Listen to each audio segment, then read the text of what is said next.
There we go. Hello, everybody. Welcome back to Catechumens Depart. I am Eric Anderson.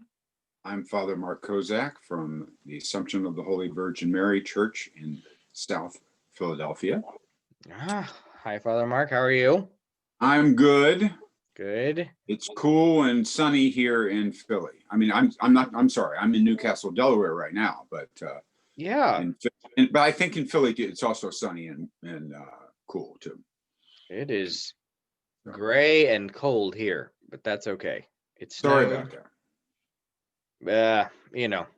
It'll do. It is winter, so That is true. it That is true. snowed last week. It was really beautiful, so that was cool. I Excellent. haven't seen that in a long time. Yeah, we've just had a little bit Yeah. a few weeks ago, and that was it. So Yeah. Well, so we were talking about symbolism in different forms. I don't know if we're still going to be escaping machine world today or not. It may fall into that bucket or not. I'll decide when we title the thing. It is, as you pointed out, pre-roll our 30th episode.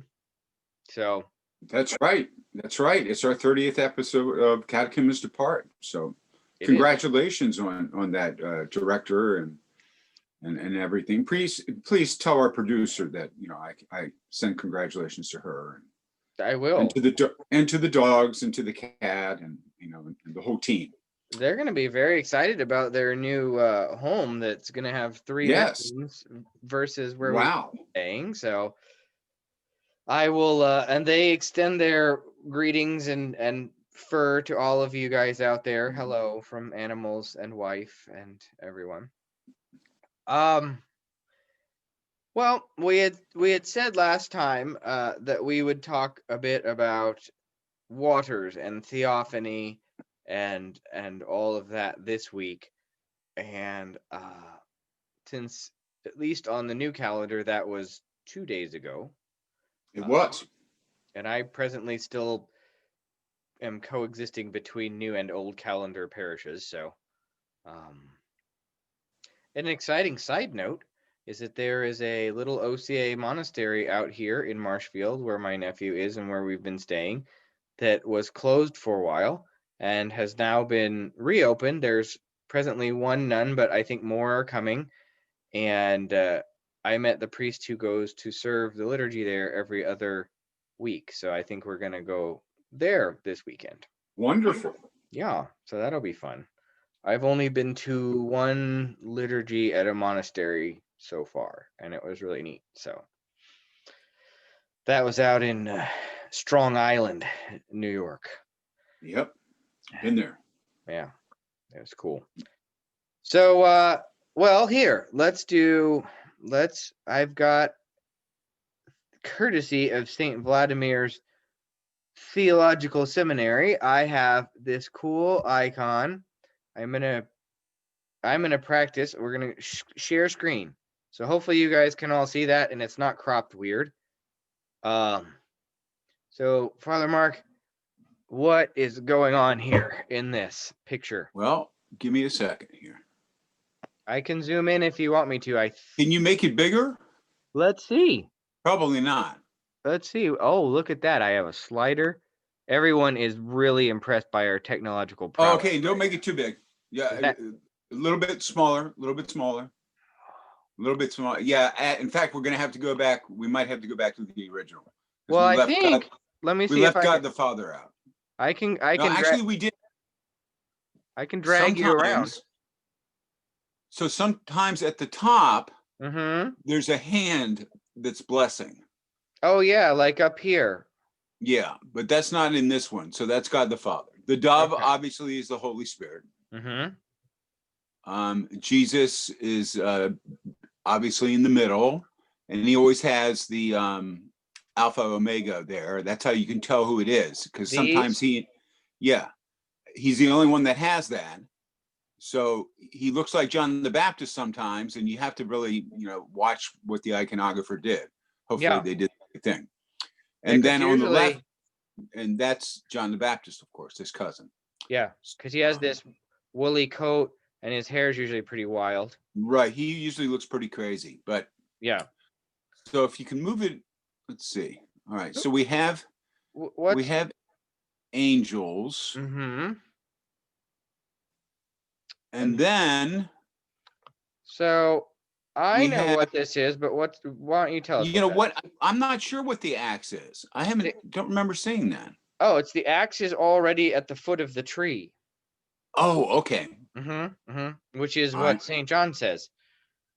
Right.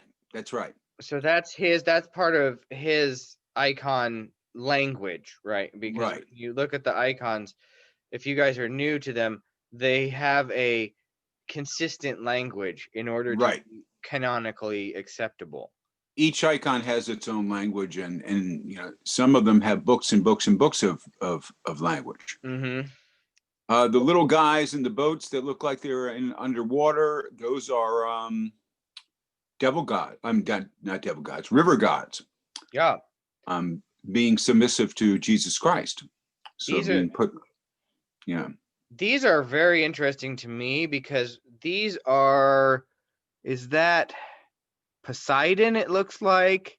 And then I'm not sure who this is, but these are old gods of the pagan pantheon.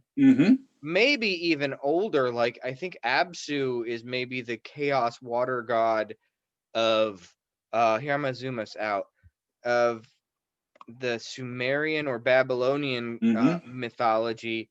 So that's always been really interesting to me when I learned that, is that not only is Christ rising up out of the waters, out of death, but in all of that old symbolism that we've talked about a little bit before, chaos, water symbolizes chaos. And so here you have the old gods of chaos. He's trampling down the old gods as well as the unformed chaos at the beginning of time. Which is, once you start learning to read these, is really neat. There's so many layers of different meanings in here. And then, of course, the water too, being blessed by the baptism of Christ, with the Father and the Holy Spirit there, then the water becomes not chaotic anymore. Right. Becomes uplifting. So that's what we're doing when we take it home with us. That's what we do when some people drink it. That's what we do when we on the 6th, people of the new calendar bless the church. We're lifting up the world with water, which is the basic element. Yeah, it is, right? So it's transformed our world. Yeah, through Christ entering into it. Perhaps we might see it as having been, I don't know if it's like it feels like it's like almost like a completion of the work. Because I was gonna say, well, is it corrupted by sin? And maybe that's true to some degree, but then it's like almost, it's like the creation began in the far ancient times, but then it's like Christ fully completes it. I don't know. Does that seem? Well, he completes everything. Yeah. But in this case specifically, I think water, because it's so basic, and to have it be lifted up with the God man being submerged in it. This is something. This is a theophany. Yeah. So what does that mean if people don't know what that means? It means a manifestation of God. This means there are a number of theophanies throughout the church year. But this one, before the 4th and 5th century, had nativity of Christ, baptism of Christ, presentation of Christ. And they were all held on the 6th of January. Oh, all together. Yeah. Oh. So they were held as one feast day of these theophanies. And they were the the third most important feast in the church year. Behind obviously Pascha, and then what? Pentecost. Pentecost. Okay. So when they split apart, into their own. It was almost like their own little miniature liturgical timepieces for themselves. Mm-hmm. So Christmas was given, Nativity was given 40 days fast, a complex pre-feast, and complex services for the eve and the day of. The baptism of Christ was given the complex pre-feast, important eve liturgical services and important services of the day of, but also 2 blessings of the water. And this is another misnomer that we'll find in a lot of churches. They'll bless the water on Theophany Day after the Divine Liturgy. It's not called to be blessed then. There are 2 water blessings that are supposed to be done. One is it's before Compline on the eve. And that's the great blessing of the water for the inside the church. So for the people, for them to take it home, for the priest to use to bless homes and bless icons and bless everything else. And there's a full great blessing of the waters, which is related to baptism, of course, because that's baptism of Christ, baptism of the world, So so we have that, and then presentation is the end of the Christmas cycle, of the nativity cycle on the 2nd of February. So that's what happened to these 3 feasts. So in importance, baptism of Christ, that Theophany, often called the Epiphany, remains the third great feast among the feasts during the year. Christmas didn't really take that over, because Christmas is later and it had some different connotations and everything. Okay. So that's like the history of the feasts. So there were a few things in there I wanted to ask about. Well, first, so maybe let's ask the even more basic question. Why are we blessing? First of all, so when you bless the waters in the church, is that just basically like a lot of churches have that big vat, big thing? So the one in the back. That in our church, it's right there out in the sort of narthexy thing we have. Okay. Why is that separate from the great blessing of the water, first of all? And then I'm sorry, I didn't finish that explanation. Yeah. So and then also like why? So it's because I'll tell you that in a minute. This completes it and actually it makes sense. Then you go out on the feast itself after the Divine Liturgy, and you go outside and you bless moving water. Okay. So blessing the moving water is important because you're blessing this important element. But moving water is what people were baptized in. Right. So when they went to the baptistry and outside of Hagia Sophia or outside of any church, there are still churches that are built today with baptistries, but the water is moving. And in the old days, there'd be a hole at the top to bring the water in and a hole at the bottom to let the water out. So they would bless that water after the Divine Liturgy. Well, first of all, why are you blessing all of this water at all? And then why the moving water? We're blessing the water because the water is the basic element of the earth, and we're lifting up this fallen part of the earth. Okay. So it's like 3/4 of the earth. So that's already done. It's like people ask me, what if we use, what if we go out and bless the Pacific Ocean? Does that mean that it's still blessed in Japan? I love these people. It's like they're super pharisaical, like Orthodox, not crazy people, but interesting questions. And the answer is, well, yeah. Yeah. But we don't normally bless salt water, but yeah, it would be holy water to Japan. Yeah. Then well, as a sort of like, why not? Like, yeah, why not? Why not? Why not do that? And you do it every year because you're renewing this. Okay. Blessing, and also it's the perfect pastoral time for a priest to come and visit his people. Mm-hmm. And this is what I've told people in the various churches I've served in the last 37 years, that most priests won't visit you unless, of course, you're ill or something's going on or something like that. There's never a time, because of especially because of the speed of our culture. Mm-hmm. There's almost never a time to sit down with people and say, how's it going? Mm-hmm.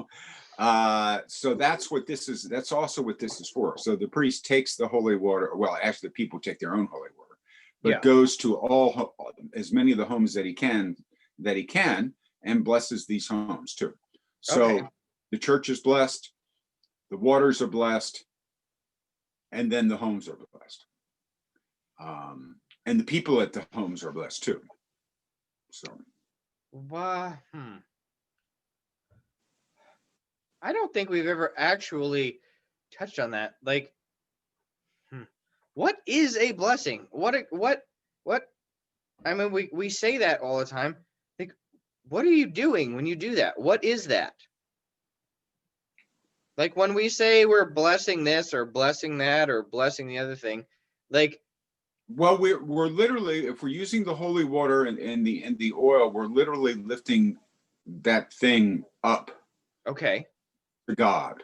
Okay. And we use the water or the oil to do that. Okay. So, and the rest of the explanation is that this is a mystery of the church, because it's a mystery of the church. Dang it. So it's like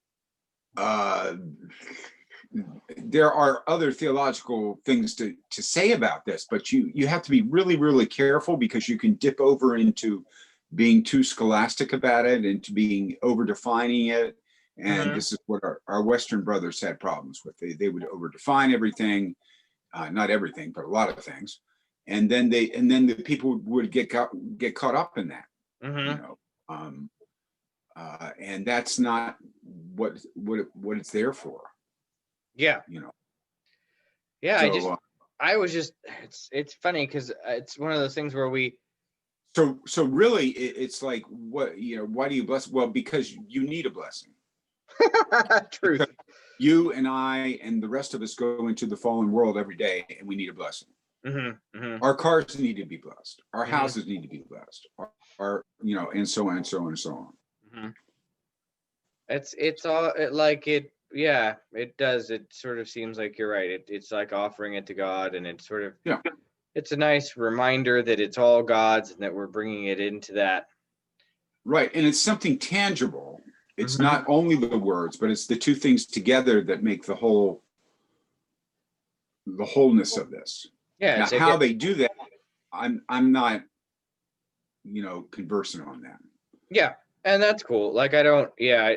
Nor do I really want to know how all that works. Yeah, because again, it's like, well, you can't. I think that's a good answer, right? To be like on a level, because it is what we've been talking about over the last several episodes of trying to escape that machine thinking, to get out of the spreadsheet and to sort of like live embodied, reunified lives. And so, I mean, it is very weird when you come into the Orthodox Church. There's always splashing you with water or putting little. I mean, they're hitting you with water. They're oiling you up. What are they doing? Like, well, one of the interesting talks about symbols that I had in seminary was with Father Thomas Hopko, Mm-hmm. and he explained the priesthood as the mystical presence of Christ in the community. Yeah. And we're going like, well, what does that mean? Well, after 37 years, I sort of got a little handle on it, not a big handle, like a little one. Like somewhat. When clergy are set apart, Mm-hmm. they're set apart to function in a certain way, for in the church for certain reasons in a certain way. Mm-hmm. So the bishop, the episcopos is the overseer. The presbyter used to be the elder, the advisor of the bishop, and became the bishop's assistant in parishes. The deacon remains the servant of the altar, the servant of the bishop. The subdeacon has various other functions, some of them financial with the deacon, and readers, acolytes, door wardens, exorcists, and the rest of them had their own particular functions. Mm-hmm. So the priest, though, is in the community representing the bishop, because really it's the bishop that's the mystical representative of Christ in the community. Mm-hmm. Is a symbol of Christ as leader of the community, not running and providing managership. Oh God. To the community, not running everything in the community, but being Christ in the community in a particular way. So does that mean that a person that's not a member of clergy isn't Christ in there? Well, of course they are. Right. Of course. They are king, prophet, and so on. Mm-hmm. They are that. They are Christ-like in that sense. But the priest, really the bishop, blessing the priest to do this, is a different, not aspect, but functions differently. Okay. So why do I have to kiss the priest's hand? Well, number one, he just blessed you. And number two, we could all just kiss each other all the time if you want to. Well, not in COVID times, but in the regular times. Normally, because that's what people did. Right. I mean, people walked into church and they kissed each other. Yeah. You kiss the priest's hand because the priest blessed you, and he represents the bishop, who represents Christ. Mm-hmm. These are all iconographic things that you're doing. They're iconographic actions that you're doing. Yeah. Yeah. Well, do I have to do that? Well, it's like, why don't you want to do it? Why? What's the problem here? I don't get it. Well, I don't get it. I actually, I think I do. Or maybe I could, it's like, because we don't do that in our society. And I think that, again, oh gosh, that's a long conversation. We're not going to go all the way down it, but it's the spreadsheet mind, it's the machine mind, and we separate everything, and it's why we only have one kind of, it's why when you see the things that say love is love, they are explicitly talking about a type of conjugal physical act, and we've separated all, even the name Philadelphia, right? Brotherly love. We don't even really have a concept of that in the transactional machine world that we're in. So people come into church, they're like, why are you kissing everything that's gross and weird? You're only supposed to be kissing someone in a very, very certain, specific, often in 2021, transactional sort of way. So it's a place, way, and a certain this and a certain that. Yeah. So we kiss each other because we're all icons. Yeah. That's the reason why. Yeah. I had somebody ask me in church one time, this wasn't too long ago, and asked me, well, why do you bless everything? Why do you say peace be unto all? I mean, it's going like, well, don't we need peace? I mean, we live in a world there's no time when we don't have war. Oh, right. There's no time when we don't have disaster. Right. And everybody, I almost said everybody in this room, in the church, needs peace. Yeah. And it's peace be unto all is, it's God's peace for all of us. Yeah. And that's why we need peace. That's why we mention it 25, 30 times during the Divine Liturgy. Yeah. Because it's rather important. So that becomes an icon too. Well, why are you blessing? Well, because we're looking specifically at God's peace at that particular time. So before we read a scripture, we receive the peace. Receive the peace of God. Okay. If we were in some Orthodox churches, and Orthodox churches that are lucky enough to have two members of clergy of the same ecclesiastical rank, they will come out just before the creed and venerate each other and go back in. Yeah, they used to do that at the Greek church in Pasadena where we were. Yeah. So, and some churches have taken that and taken it into the pews and everything, which is fine. I mean, it's not the old traditional way or traditional Protestant way of shaking hands and that kind of thing. I mean, you asked peace be unto you, and to your spirit. It's like you're really asking that. So that's another iconic action. A blessing.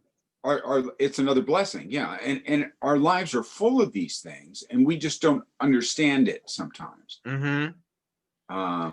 So it's like almost this, like you said about the water, right? It's like that's the most basic element. So by doing that during the sort of period of the Theophany feast, it's like maybe it's almost like a little starting point, and then the other blessings can come up from that.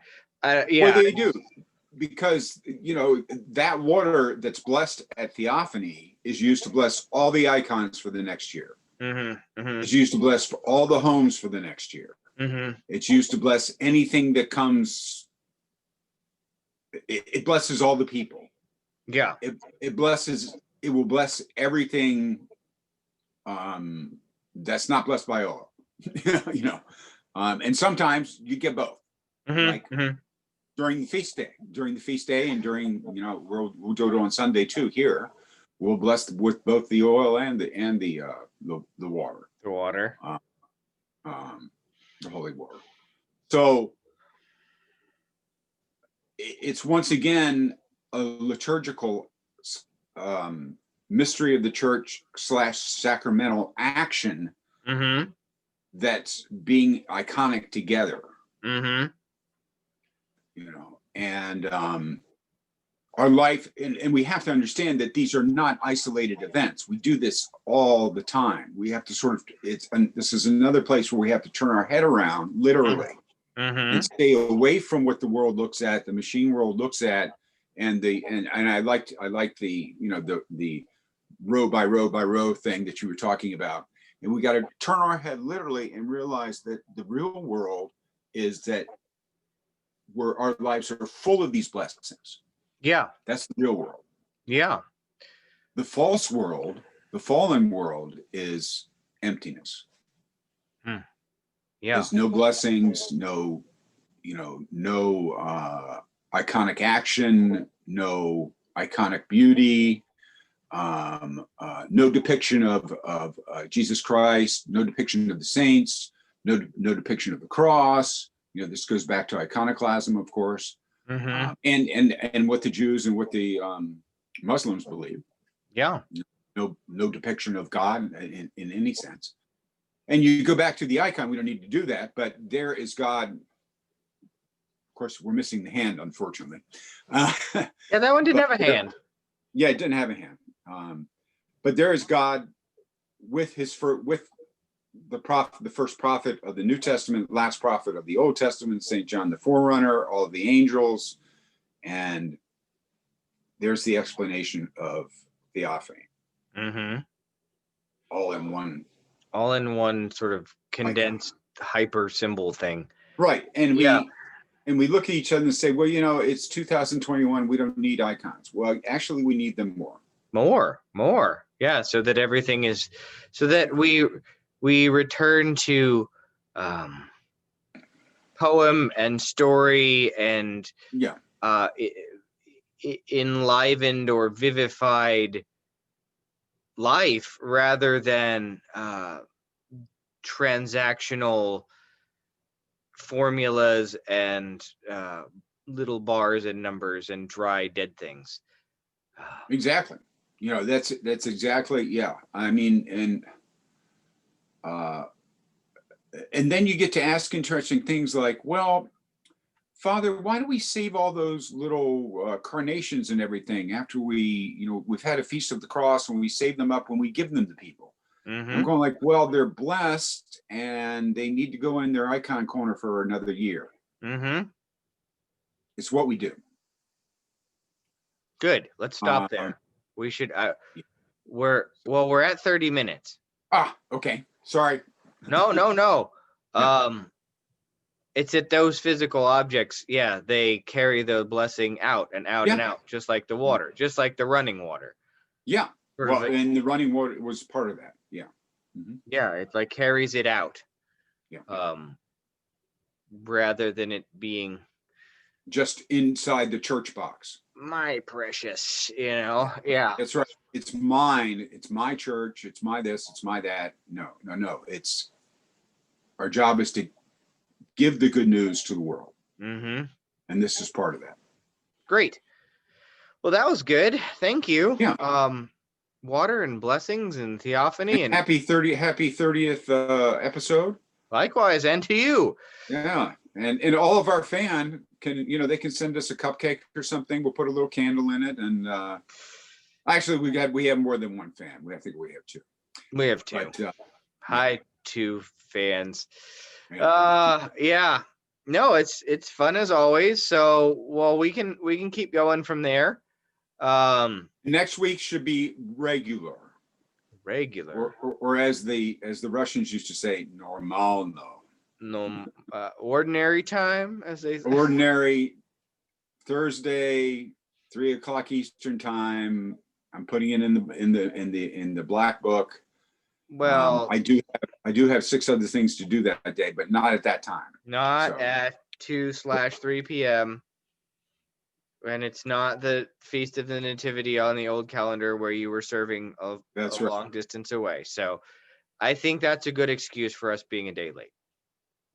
But I should have called you and told you. Please forgive me, my brother in Christ, of that. And please give my love to your wife and my furry friends. Will do. And we give all of our love to you guys out there in, yes, and you're sort of in machine land, but we're trying to put some blessing into that too. A joyous nativity for all of you. Christ is born, glorify him. And for those of you on the new calendar, Christ is baptized in the Jordan. And what's the response to that? Is there a response? In the Jordan? In the Jordan? Oh, okay. Cool. There's no reason why we can't have new things. If they're really new. If they're not really new. Nothing is new. Yeah. All right. Let's let these people go.